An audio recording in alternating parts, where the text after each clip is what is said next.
Hi అండి, ఎలా ఉన్నారండి మీరంతా? మేమైతే చాలా బాగున్నామండి. మీరు కూడా బాగుండాలని మనస్ఫూర్తిగా కోరుకుంటున్నాను. ఈరోజు వచ్చేసి బగారా రైస్ ఎలా చేయాలో చెప్తున్నాను. ఇదైతే తెలంగాణ స్పెషల్ అనమాట. చాలా బాగుంటుందండి.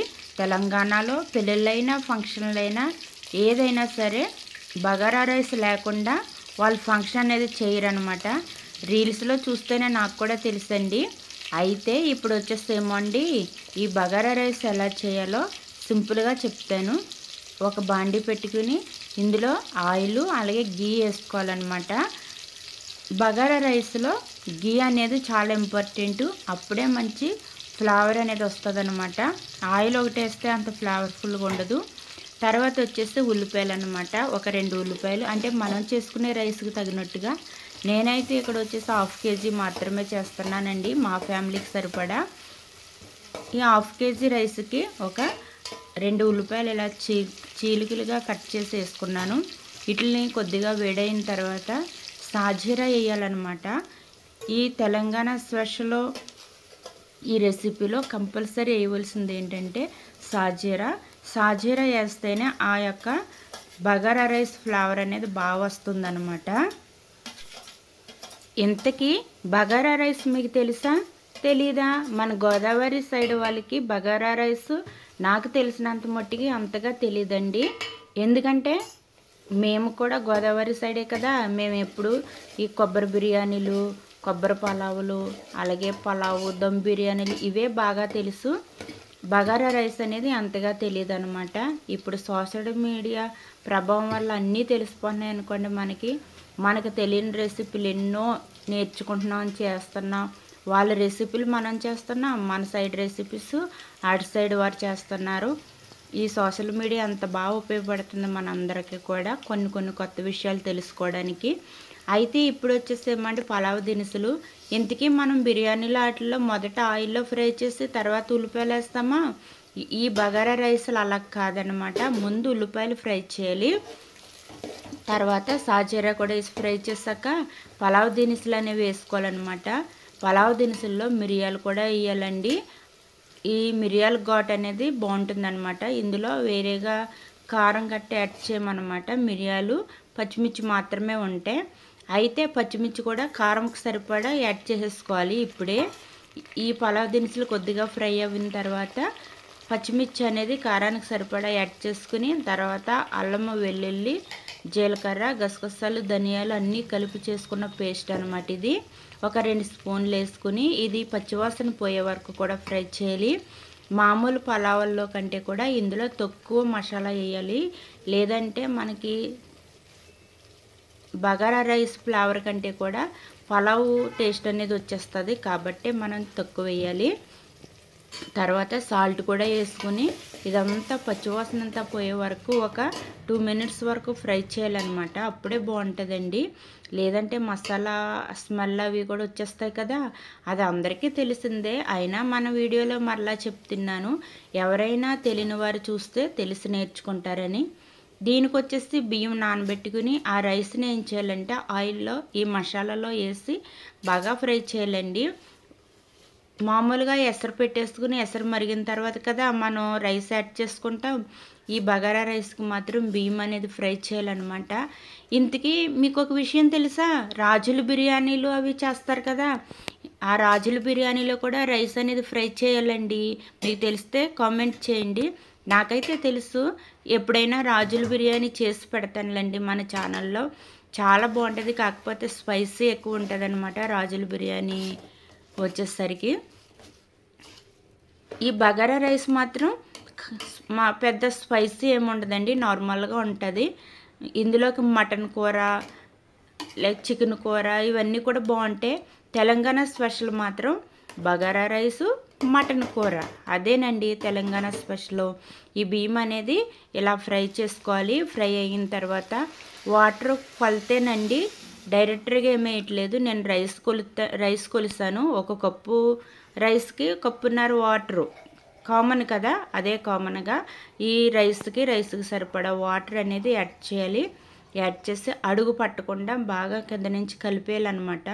అలానేసి రైస్ ఇరగకూడదండి, జాగ్రత్తగా కలపాలి. కలపమన్నాం కదా అని అంత మాటలా కలిపామనుకోండి రైస్ అనేది ఇరిగిపోతాయి అన్నమాట. చూడడానికి అంత బాగోదు కదా, రైస్ ఇరిగిపోతే ఎలా ఉంటుంది, నూకల అన్నంలా ఉంటుంది. అలా కాకుండా రైస్ని జాగ్రత్తగా బాగా కలుపుకున్నాం అనుకోండి రైస్ చక్కగా ఉడికి పొడి పొడిగా వస్తుంది అనమాట. ఇప్పుడు దీన్ని ఏం చేయాలంటే ఇంత బాగా కలిపేసుకుని ఒక పొంగు వచ్చేదాకా, అంటే ఒక ఉడుకు వచ్చేదాకా కూడా మనం హై ఫ్లేమ్లో పెట్టి ఉడికించాలి. ఇంతకీ మనం ఎసరు ముందు మరగబట్టలేదు కాబట్టి ఈ మరగడానికి వాటికి టైం పడుతుంది. కాబట్టి మనం హై ఫ్లేమ్లో పెట్టుకుని కలుపుకుంటూ జాగ్రత్తగా మనం ఈ ఒక ఉడుకు వచ్చే వరకు కూడా ఉంచాలన్నమాట. అప్పుడే ఈ బగారా రైస్ బాగా కుక్ అవుతుంది.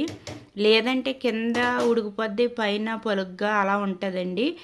ఎసరు మరిగి వేసుకున్న రైస్కి ఇలాగ డైరెక్ట్గా వేసిన దానికి తేడా ఉంటుంది. ఇది మాత్రం ఎక్స్పీరియన్స్ తోటే వస్తుంది తప్ప స్టార్టింగే ఇలా ఎసరు మరగకుండా రైస్ వేసేసామనుకోండి ఈ బగారా రైస్ అనేది అంత బాగా రాదు.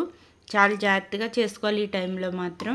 ఓకేనా, ఇదంతా బాగా కలుపుకుని ఇంతకీ అసలైంది వేయడం మర్చిపోయామా?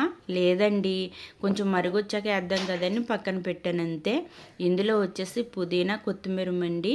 పుదీనా కంటే కూడా లేదండి, కొత్తిమీర కంటే కూడా పుదీనా అనేది ఎక్కువ వేసుకోవాలి. చూడండి, మనం పలావులు వండుకున్నప్పుడు పుదీనా వేయకపోతే కొంచెం ఆ ఫ్లేవర్ తక్కువగానే అనిపిస్తుంది నాకైతే. అలాగే ఈ బగారా రైస్లో కూడా పుదీనా అనేది ఎక్కువ వేసుకోవాలి, లైట్గా కొత్తిమీర కూడా యాడ్ చేసుకోవాలి. ఇదంతా బాగా కలుపుకొని మూత పెట్టేసి ఉడికించుకోవడమే అండి. నేను చెప్పినట్టుగా ఒక ఉడికొచ్చే వరకు మాత్రం హై ఫ్లేమ్లో పెట్టేయాలి. తర్వాత మూత పెట్టేసుకున్నాం అనుకోండి చక్కగా ఉడుకుతుందండి. చూడండి, ఎసరుని అంటే వాటర్ని రైస్ ఒకేలాగా అయిపోయాయి కదా, ఇంచుమించుగా రైస్ వాటర్ ఒకేలా ఉన్నాయి, వాటర్ తక్కువగా ఉన్నాయి. కాబట్టి ఈ టైంలో కింద నుంచి పైదాకా బాగా కలిపి ఏం చేయాలంటే సిమ్లో పెట్టేయాలన్నమాట. మంట అనేది సిమ్లో పెట్టేసి మూత పెట్టేసి బరువు ఏదైనా పెట్టామనుకోండి చక్కగా ఉడికిపోతుంది బగారా రైసు. ఇంతకీ మన సైడ్ అంటే మన ఆంధ్ర సైడు, మన గోదావరి సైడ్ వారు ఎవరైనా ఈ బగారా రైస్ తిన్నారా? తింటే కామెంట్ చేయండి. ఇంతకీ ఇది మాకైతే అంతగా ఏం నచ్చలేదండి. 1-2 సార్లు చేసాం కానీ మాకు అంతగా ఫ్లేవర్ఫుల్గా అనిపించలేదు. అంటే మనం ఏమో స్పైసీ తినేవాళ్ళం కదండి, బిర్యానీలు పలావులు తినేవాళ్ళకి ఇలా బగారా రైస్లు అవి మనకంత అందరికీ నచ్చవు, అందరికీ నచ్చాలని కూడా లేదు. పెద్దగా మాకేమీ నచ్చలేదన్నమాట. కాకపోతే మాత్రం పర్లేదు, పిల్లలు అది తినడానికి బాగుంది కాబట్టి మీకు వీడియో అనేది షేర్ చేస్తున్నాను. ట్రై చేయొచ్చు అనమాట. ఎక్కువ మసాలాలు ఎక్కువ ఏం క్వాంటిటీ లేకుండా ఇలా సింపుల్గా చేసుకోవడానికి, అంటే మెయిన్ ప్లెయిన్ రైస్గా కంటే కూడా ఇలా బగారా రైస్ కింద ట్రై చేయొచ్చు అనమాట. చాలా బాగుంటుంది. అయితే ఇప్పుడు ఏం చేయాలంటే ఇలా సమానంగా చేసేసిన తర్వాత మూత పెట్టేసి బరువు పెట్టేయాలండి. నాకు తీసుకున్న గిన్నెకి ఇంతకీ రైస్ కొంచెం ఎక్కువైందనమాట. గమనిస్తే మీకు అర్థమవుతుంది. అందువల్లే ఇలా జాగ్రత్తగా చేస్తున్నాను. తర్వాత పైనుంచి గీ అనేది వేసేసుకోవాలి. వేసి మూత పెట్టి బరువు పెట్టేయడమేండి. బగారా రైస్ చక్కగా రెడీ అయిపోతుంది. ఎప్పుడైనా సరదాగా చిన్న చిన్న వెకేషన్లో అయినా చేయొచ్చు. లేదా పిల్లలు అప్పుడప్పుడు చూడండి చక్కగా లాస్ట్లో నెయ్యి అనేది వేసుకుని, నెయ్యి వేయడం వల్ల ఏంటంటే మనకి ఉడికేటప్పటికి మంచి ఫ్లేవర్ఫుల్గా ఉంటుంది. అప్పుడు ఏం చేయాలంటే మూత పెట్టేసి బరువు పెట్టేయడమే అండి. చక్కగా రెడీ అయిపోతుంది. చిన్న చిన్న ఫంక్షన్లో చేసుకోవచ్చు. లేదంటే పిల్లలు అప్పుడప్పుడు పలావ్ చేయమని మారం చేస్తారు చూడండి, అటువంటి టైంలో కూడా ట్రై చేయొచ్చు అనమాట. కాకపోతే ఇది మాత్రం మటన్లో చాలా బాగా అనిపిస్తుంది. నచ్చితే మాత్రం ఫస్ట్ నుంచి లాస్ట్ వరకు నేను ఎలా చేస్తానో చాలా సింపుల్గా చేశాను కదా. ఈ సింపుల్గా చేసిన ఈ బగారా రైస్ని ట్రై చేయండి. ఎందుకు ఇక్కడ మీరు గమనిస్తే గిన్నె అనేది చిన్నదయింది, రైస్ అనేది ఎక్కువైంది అనమాట నాకు. ఇంతకీ గిన్నె అనేది నేను సమానంగానే పెట్టానండి. కొన్ని రైస్లు ఎక్కువ ఉడుకుతుంది కదా, కొంచెం ఎక్కువైంది, కానీ చాలా బాగా వచ్చింది. ఓకేనా, బాయ్.